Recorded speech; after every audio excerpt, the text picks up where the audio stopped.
नमस्कार, आप देख रहे हैं न्यूज़ 21 में आपके साथ शगुफ्ता खान।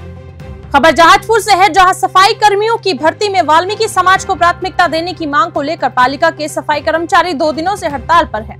ऐसे में नगर में गंदगी का अंबार लग गया है। अधिशासी अधिकारी राघव मीणा ने फौरी तौर पर पालिका क्षेत्र वासियों को राहत पहुंचाने के लिए नगर में सफाई के लिए वैकल्पिक व्यवस्था की है, जिसके तहत जहाजपुर नगर पालिका क्षेत्र में गैर वाल्मीकि समाज के कर्मचारियों ने सफाई का मोर्चा संभालते हुए देर रात तक सफाई कार्य किया। स्वच्छ भारत मिशन इंजीनियर नीरज गुर्जर की देखरेख में तहसील एसडीएम कार्यालय, बस स्टैंड, अंबेडकर सर्किल सहित अन्य स्थानों पर सफाई कार्य किया गया।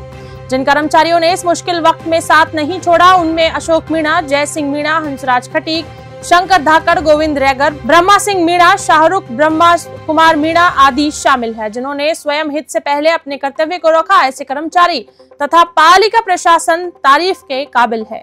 जहाजपुर से आजाद नैब की रिपोर्ट। खबर धौलपुर से है, जहां पुलिस ने मोबाइल टावरों से चोरी करने के मामले में बड़ा खुलासा किया है। साथ ही 11 आरोपियों को गिरफ्तार किया है, जिनके कब्जे से करीब 70 लाख रुपए के मोबाइल टावर के महंगे उपकरण RRU BTS बरामद किए। गिरफ्तार किए गए आरोपियों में से 2 आरोपी पूर्व में मोबाइल टावर कंपनी में काम कर चुके थे, जिन्हें मोबाइल टावर के महंगे उपकरणों के बारे में जानकारी थी। इसलिए उन्होंने मोबाइल टावरों से चोरी करने के लिए गैंग बना ली। चोरी के इस बड़े मामले और बड़ी गैंग का खुलासा करने के लिए धौलपुर एसपी सुमित मेहड़ा ने अपने कार्यालय में प्रेस वार्ता की, जिसमें एसपी ने बताया कि धौलपुर जिले में 3 दर्जन से अधिक मोबाइल टावरों से महंगे उपकरणों की चोरी होने की वारदातें हुई है, जिन्हें लेकर पुलिस थानों में मुकदमे दर्ज किए गए। चोरी के इन मामलों का खुलासा करने के लिए सदर थाना धौलपुर के प्रभारी रामनरेश मीणा और बाड़ी थाना प्रभारी विनोद कुमार के नेतृत्व में साइबर थाने के साथ साइबर सेल, QRT और DST टीम का गठन किया गया। पुलिस मामले की जांच कर रही है। धौलपुर से राकेश कुमार गोस्वामी की रिपोर्ट। मोबाइल टावर जो हैं उनके कुछ इक्विपमेंट जैसे RRU व BTS चुरा के ले जा रहे हैं, तो इसमें धौलपुर में 10 से 12 FIR हो गई थी।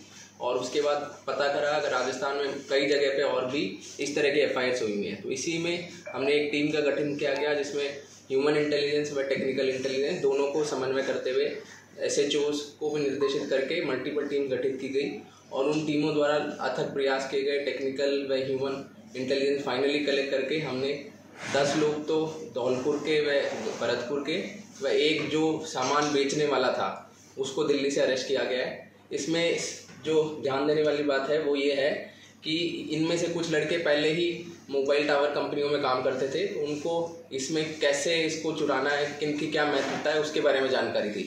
एक चीज़ ये है। दूसरी चीज़ जो निकल के आई वो ये कि कुछ और जो गांव के लड़के हैं इनको ये बोलते थे कि भाई क्योंकि हम किसी गरीब को नहीं अमीर का ही लूट रहे हैं, तो इसमें कोई नुकसान नहीं है क्योंकि इंश्योरेंस है। तो इसी तरह से जो नए लड़के हैं उनको लालच दे के 10-20 हज़ार रुपये का और ये क्राइम सिखा रहे थे। तो नए यूथ के लिए एक आह्वान है या एक हिदायत है कि भाई छोटा मोटा पैसे के लालच में आके क्राइम ना करें, और जो इस तरह के लालच देते रहेंगे तो ऐसा अगर कहीं भी सूचना मिलती है तो वो पुलिस को ज़रूर बताएं। जो चोरी किए हुए RRU व BTS जब्त किए गए, इसके अलावा लगभग और ये दिल्ली से सामान जो ये खरीदने वाला है, ये कुल मिला के इनको 20 से 40 हज़ार रुपये देता था। मैं मार्केट में इसकी प्राइस 1.5 से 2 लाख रुपए, तो वो मुनाफा ये खुद कमाता था। कुछ रिकवर हो चुका है, कुछ और रिकवरी दिल्ली से और होनी बाकी है। खबर अजमेर जिले के अराइस क्षेत्र से है, जहां राजकीय उच्च माध्यमिक विद्यालय कटसूरा में शिक्षण सप्ताह के दौरान संस्कृति दिवस मनाया गया। नई शिक्षा नीति के तहत आयोजित किए जा रहे शिक्षण सप्ताह में रोजगार परक शिक्षा के लिए कार्यशाला आयोजित की गई। उप प्रधानाचार्य अजीत बाकलीवाल ने बताया कि शिक्षा विभाग के निर्देशानुसार व्यावसायिक शिक्षा, कौशल, रोजगार परक शिक्षा, जागरूकता, अभिवर्धन हेतु कार्यशाला का आयोजन किया गया। व्यावसायिक शिक्षा कौशल मित्र कमलेश कुमार वैष्णव के अनुसार नई शिक्षा नीति के अंतर्गत कटसूरा विद्यालय में कक्षा 9 से इस सत्र से ऑटोमोटिव ट्रेड 4 व्हीलर का शिक्षण कार्य करवाया जाएगा। इस अवसर पर प्रधानाचार्य अनुज शर्मा के निर्देशन में ऑटोमोबाइल ट्रेड विशेषज्ञ कैलाश चंद्र शर्मा द्वारा विद्यार्थियों को उपयोगी जानकारियां दी गई। इसी कार्यक्रम के तहत विद्यार्थियों में अभिरुचि बढ़ाने के 4 व्हीलर के radiator, clutch, brake, power steering व अन्य उपयोगी जानकारी सिखाई गई। अराई से प्रकाश भगनानी की रिपोर्ट। खबर घरसाना से है, जहां नई मंडी के 2 MLD 1 में स्थित राजकीय प्राथमिक विद्यालय में 2 दिन पूर्व शिक्षिका से हुई मारपीट में दोषियों के खिलाफ कार्रवाई नहीं होने पर राजस्थान शिक्षक संघ ने उपखंड कार्यालय के आगे धरना प्रदर्शन किया। 2 दिन पहले विद्यालय में 2 युवकों में झगड़ा हो गया था, जिससे अध्यापिका ने बचाव कर शांत कर दिया था। बाद में एक बच्चा अपने परिजनों को बुला ले आया। लड़के की मां ने स्कूल में आकर उस युवक को जमकर मारपीट की।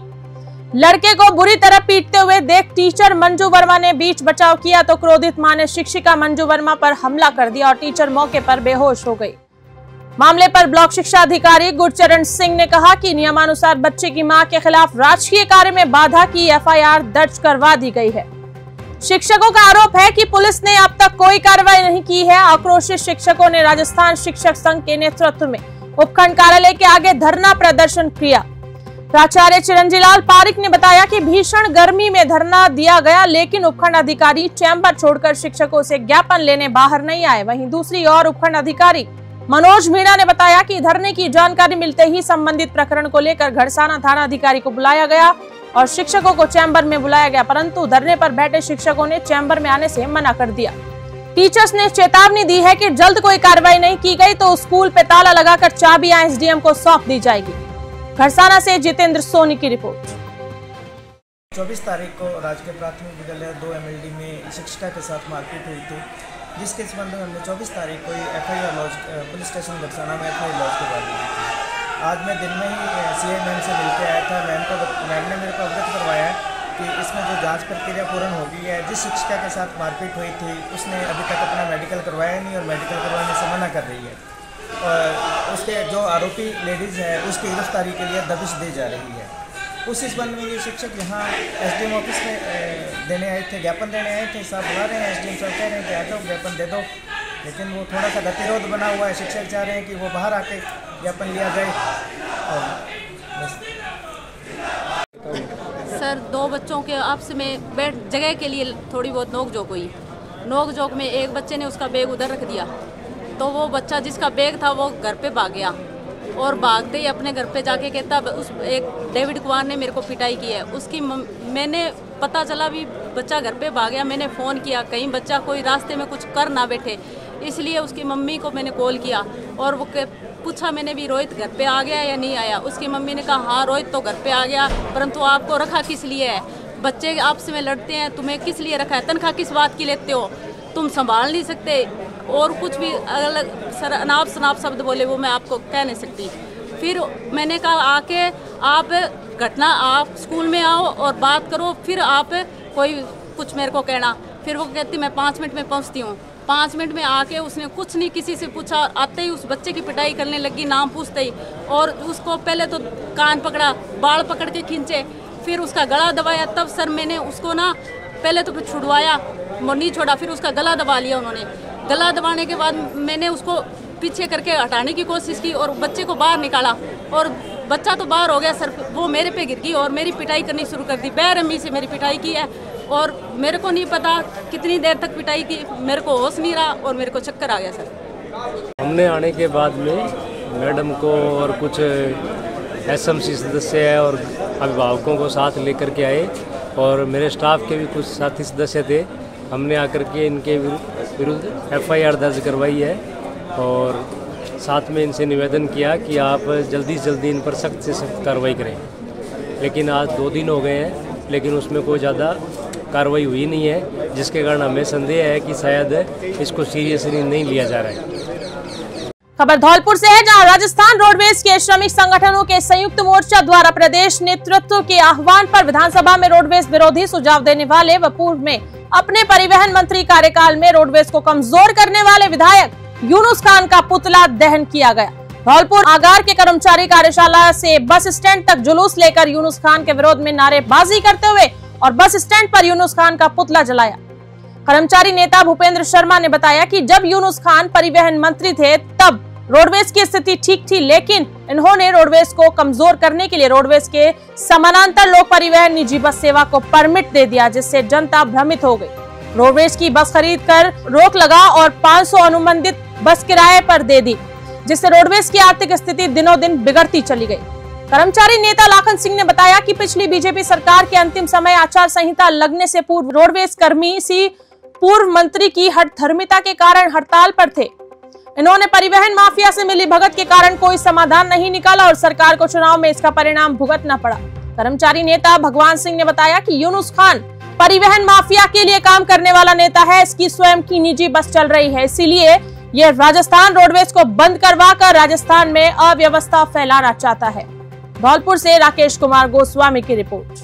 फिलहाल के लिए इतना ही। सही, सटीक और निष्पक्ष खबरों को देखने के लिए यूं ही बने रहे न्यूज़ 21 पर। नमस्कार।